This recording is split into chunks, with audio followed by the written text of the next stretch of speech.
Mondial Sport vous propose les maillots de la nouvelle saison 2020-2021 avec des prix défiant toute concurrence. Un maillot coûte 9000 francs CFA. Donc voici les maillots disponibles dans les boutiques de Mondial Sport. Juventus domicile, Inter domicile, Liverpool extérieur, Barça domicile, Arsenal domicile, Liverpool domicile, PSG domicile et un maillot spécial Paris Saint-Germain. Pour commander, contactez le 77 059 99 84. Offre spéciale Mondial Sport, maillot plus flocage à 10 000 francs. Bonjour à toutes et à tous, bonjour à tous les suiveurs et à tous les inconditionnels de Grégoire Omnisport, Dom Garendiaï, Warul Tit, Warul Ragal. N'oubliez pas de vous abonner et de cliquer sur la cloche, bës leen ci cloche pour mën a jot notification yi heure bu Grégoire dugalee vidéo. Donc yàgg nañ ko wax nañ continuer di ko wax, c'est le poste de latéraux, SOS latéraux. On a un problème au niveau des ailes de la défense, au niveau de l'équipe nationale du Sénégal. Il y a une seule certitude, c'est Youssouf Sabaly. Aliou Cissé depuis mu ñëwee 2015 vraiment testé na ay latéraux yu bari mais amul kenn ku ci nekk à la hauteur. Seul Youssouf Sabaly fait partie des joueurs, des rares joueurs à avoir confirmé. C'est pourquoi il est incontournable. S'il n'est pas blessé, il sera donc titulaire avec l'équipe nationale du Sénégal. Sinon, derrière Sabaly, c'est le désert, comme le dit souvent donc le grand professeur Moussa Mbeng. Donc après Sabaly, c'est le désert. Donc Adam Mbeng, 0 match en Ligue 2. Donc Adam Mbeng, médaille d'or aux Jeux Olympiques, aux Jeux Africains de 2015. Adam Mbeng était parmi les plus grands espoirs du football sénégalais. Mais jaar na États-Unis, jaar donc fële ca France, mais il n'arrive pas à confirmer. Moo tax moom vraiment il ne fait pas l'unanimité, il fait pas donc vraiment partie des plans, des premiers plans d'Aliou Cissé. Donc Gassama aussi, même chose. Gassama, c'est un cadre de l'équipe nationale du Sénégal. Il fait partie des anciens de l'équipe nationale du Sénégal, Lamine Gassama. Il a participé à la CAN 2015, 2017, 2019, Coupe du Monde 2018. Mais Gassama, il ne joue pas cette saison. C'est ça le problème. À mon temps de jeu.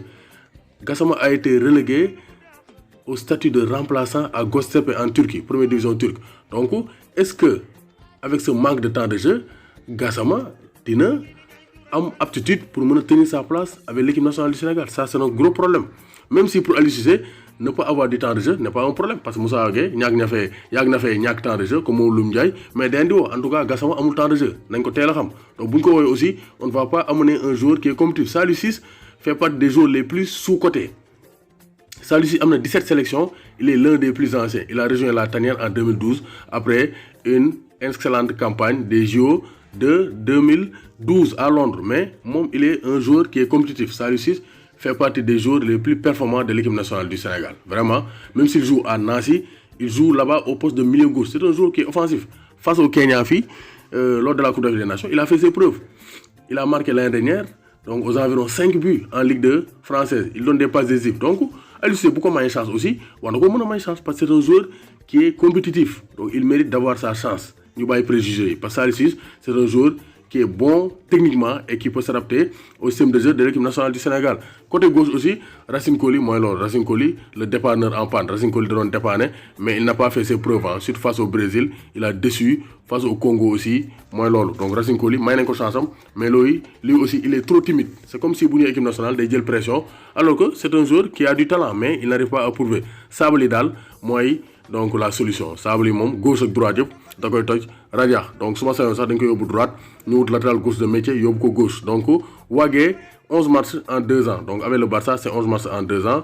Donc, Bosch Bolé Nice. Donc, Wagué, il n'est plus compétitif. Même si Al Pauk Salonique, durant le week-end, il a joué 113 minutes. Peut-être que ça peut donner donc, raison à Aliou Cissé pour me convaincre. En tout cas, Wagué, il doit donc rehausser le niveau pour imposer l'équipe nationale du Sénégal. Donc il y a les camps Arma Traoré et Pam Ndiaye Souaré. Nous avons manqué de temps de jeu. Donc Pam Ndiaye Souaré a un club.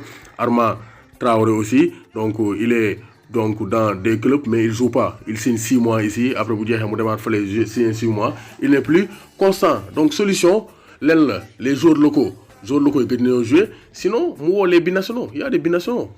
Il y a des binationaux qui sont prêts à porter le maillot de l'équipe nationale du Sénégal. Abdou Diallo. Donc même si actuellement il a 24 ans. Pour forcer avec des nions. Au Paris Saint-Germain, il n'est pas très titulaire. France, il faut donc si vous avez latéral gauche, Malassar, vous pouvez forcer indi. C'est un bon latéral. Bounassar, vous pouvez football latéral droit. Parce qu'on a besoin des latéraux de très haut niveau. Football moderne, il faut des latéraux de haut niveau. Prosper Mendy, il était blessé. Donc il est en phase de rééducation. Donc foog ñu xaar mu retrouver son meilleur niveau pour mën ko woo parce que dafa amoon ligament croisé lors de la saison dernière donc gis nañu aussi Lassana Faye muy ADO Den Haag fële ca Pays-Bas moom aussi war na ko mën a may chance parce que en 2018 waxoon na ne il veut jouer pour l'équipe nationale du Sénégal. Il y a Pape Abdou Faye muy jouer fële ci Sochaux latéral droit mën nañu ko testé Ibrahima Mbaye aussi avec Bologne donc il est compétitif, il joue certains matchs. Chaque saison, il joue presque plus de la moitié des matchs en Serie A. Il donne des passes décisives, il marque des buts. Donc pourquoi pas nous mettre chance. En tout cas, Aliou Cissé doit prospecter, dénicher les talents pour rehausser le niveau. Parce qu'une bonne équipe, c'est d'abord de très bons latéraux.